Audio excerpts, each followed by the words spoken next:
तुंगभद्रा नदी के तट पर आत्मदेव नामक एक ब्राह्मण रहते थे। भगवान की पूजा पाठ करते, काम अच्छा था, दान धर्म बहुत करते, तो काफी गुण थे उनमें। जब तक सुबह उठने के बाद वो भगवान की पूजा ना कर ले, वो भोजन ना करे। और वहीं पर उनकी पत्नी थी, उसका नाम था धुंधली। और जब तक सुबह उठने के बाद एक दो घर में कले ना करवा दे, वो भोजन ना करे।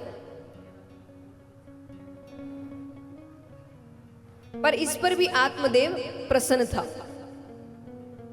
वो भगवान से यही कहता कि अच्छा है, ऐसी दी है, ऐसी दी है तो आप में लगा हुआ हूं। बहुत अच्छी दी होती तो उसी के पीछे लगा रहता।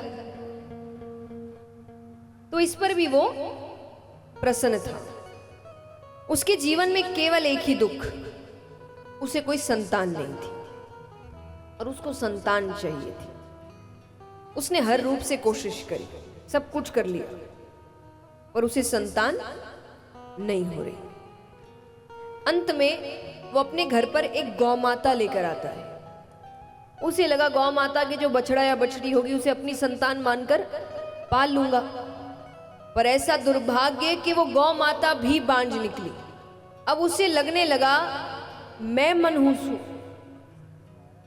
मैं जिसे इस घर में लेकर आता हूं उसे संतानें नहीं होती। अब यहां पर एक नकारात्मक विचार आया नहीं। कहते हैं ना कि एक नकारात्मक विचार 100 नकारात्मक विचारों को निमंत्रण देता है। कैसे? और ये काम मनुष्य खुद करता है। एक नकारात्मक विचार उसके अंदर आया नहीं कि आगे के वो खुद ही सोच लेता है कि उसका जीवन कैसे खराब होने वाला है, जबकि वो होने की ना होने की संभावना भी कुछ भी नहीं है। जैसे मान लीजिए एक बच्चा है, उसको कल पेपर देने जाना है, 10वीं के पेपर होंगे, 12वीं के होंगे। तो मान लीजिए कल उसका पेपर है। अब उसके दिमाग में पहला नकारात्मक विचार आया, अगर पेपर अच्छा नहीं गया तो। यहां से उसकी यात्रा शुरू हो रही है। अब उसकी यात्रा सुनिए आप। तो उसके दिमाग में आया कल का पेपर अच्छा नहीं गया तो पास नहीं होंगे, पास नहीं होंगे तो कॉलेज नहीं मिलेगा, कॉलेज नहीं मिली तो डिग्री नहीं मिलेगी, डिग्री नहीं मिली तो नौकरी नहीं मिलेगी, नौकरी नहीं मिली तो शादी नहीं होगी, शादी नहीं हुई तो परिवार नहीं होगा, परिवार नहीं हुआ तो समाज क्या कहेगा। कहां कल पेपर देना है, इसने शादी बच्चे तक के, जबकि इन सब के होने की संभावना ना के बराबर है। उसको कुछ नहीं पता, पर एक नकारात्मक विचार 100 नकारात्मक विचारों को निमंत्रण देता है। तो यहां एक ही नकारात्मक विचार उसके मन में आया कि मैं मनहूस हूं, मैं जिसे इस घर में लाता हूं उसे संतानें नहीं होती। अब वो नकारात्मकता इतनी फैलती गई कि अंत में उसने फैसला लिया कि ऐसे जीवन का फायदा क्या, वो आत्महत्या करने जा रहा है। वो नदी में कूदने ही वाला है कि पीछे से एक ऋषि खींच लेते हैं। अरे क्या कर रहे हो, इतनी मुश्किल से मनुष्य जन्म मिलता है, ऐसे ही त्याग दोगे? वो रोने लगा। वो कहे मुझे संतान नहीं है, संतान के बिना ये जीवन अधूरा लगता है, मेरा कल्याण कैसे होगा? ऋषि ने कहा तो तुम्हारे हिसाब से जिस जिसकी संतानें हैं सबका कल्याण हो गया? अरे ये जीवन केवल संतानें पैदा करने के लिए मिला है क्या? यही करना था तो जानवर ही बन जाते। देखिए असलियत में देखा जाए तो हम एक जानवर जैसा जीवन ही जी रहे हैं। अगर हम कुछ अलग नहीं कर रहे, कुछ बदलाव नहीं ला रहे इस संसार में, तो जानवरों का ही जीवन तो जी रहे हैं। आज हम काम करते हैं पेट भरने के लिए, वो शिकार करता है पेट भरने के लिए। हम शादी करके बच्चे पैदा करते हैं, वही बच्चे पैदा कर रहे हैं, इतना ही कर रहे हैं। उन बच्चों का ध्यान रख रहे हैं, बच्चों को भी वैसी जिंदगी वो जैसे हमने जिया वो भी वैसे ही जी रहे, मर गए, खत्म कहानी। इतना ही करना था तो जानवर ही बन जाते। ऋषि बहुत समझाते हैं, पर दुख में ज्ञान की बातें समझ नहीं आती। वो रोने लगा। वो कहे मैं आपकी हर बात मानने को तैयार हूं, लेकिन मुझे संतान चाहिए। मुझे आप कोई भी आशीर्वाद दीजिए, पर मुझे एक संतान, सिर्फ एक, मैं उससे ज्यादा भी नहीं मांगता, सिर्फ एक संतान। उनको दया आ गई तो उन्होंने एक फल दिया, कहा अपनी पत्नी को खिला देना। वो लेकर चले गए। अब पत्नी को दे दिया। अब पत्नी मन में विचार कर रही है कि पता नहीं फल खाने से क्या हो जाए, किससे लेकर आए हैं। इतने में ही उसकी बहन का आना होता है। उसने अपनी बहन को सब कुछ बताया। बहन ने कहा देखो, तुम्हारे पास धन की कमी नहीं, मेरे पास संतानों की कमी नहीं। मैं अभी 1 महीने के गर्भ से हूं। तुम अपने पति से कहना कि तुमने फल खा लिया, तुम गर्भवती हो गई, पर संतान तुम अपनी बहन के घर पैदा करोगे। मुझे जो संतान होगी वो मैं तुम्हें दे दूंगी, और तुम मुझे उसके बदले बहुत सा धन दे देना।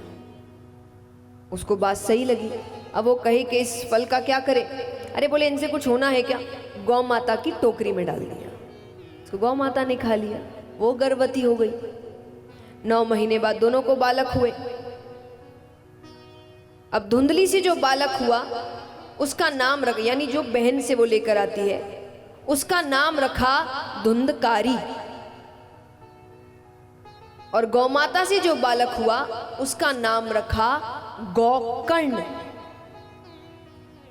गौकर्ण नाम क्यों रखा। उसका शरीर मनुष्य का था पर कान गाय के थे, इसीलिए उसका नाम रखा गौकर्ण। अब दोनों बच्चे बड़े होते हैं। गौकर्ण जी बहुत अच्छे बालक हुए, और वहीं पर धुंधकारी सर्व अवगुण संपन्न। आपने नहीं सुना हो तो फिर कहूं, सर्व अवगुण संपन्न। ऐसा कोई अवगुण नहीं जो उसमें ना हो। झूठ बोलना, चोरी करना, मदिरापान करना, नशा करना, गलत संग करना, वो सब करता।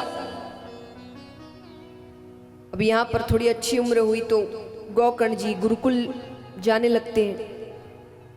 पिता से कहा कि मेरे हिसाब से अब आपको भी गृहस्थ त्याग देना चाहिए, क्योंकि पहले गृहस्थ वाले भी जीवन भर गृहस्थ में नहीं रहते थे। जब बच्चे अच्छे समझदार हो जाते थे तो उनको काम सौंपकर वो वैराग्य ले लेते थे। तो उन्होंने कहा कि मेरे हिसाब से आपको भी अब गृहस्थ त्याग देना चाहिए। तो पिताजी भी वन की ओर चले गए, वैराग्य ले लिया। अब घर में केवल पत्नी और धुंधकारी। अब वो नशा करता था। नशा करने वालों को सही समय पर नशा नहीं मिले तो बेचैनी होती है। अब एक बार उसको नशा करना है, धन की जरूरत है, उसके पास धन है नहीं, तो माँ के पास आता है कि मुझे धन चाहिए। घर में कुछ नहीं था। उसने कहा मेरे पास कुछ भी नहीं है। उसको इतना क्रोध आया कि उसने क्रोध में आकर अपनी माता को ही मार दिया। अब पूरी आजादी, और जितनी भी गलत संगत थी उन सबको लेकर आ गया। उनके कहने पर राजा के खजाने में चोरी करी।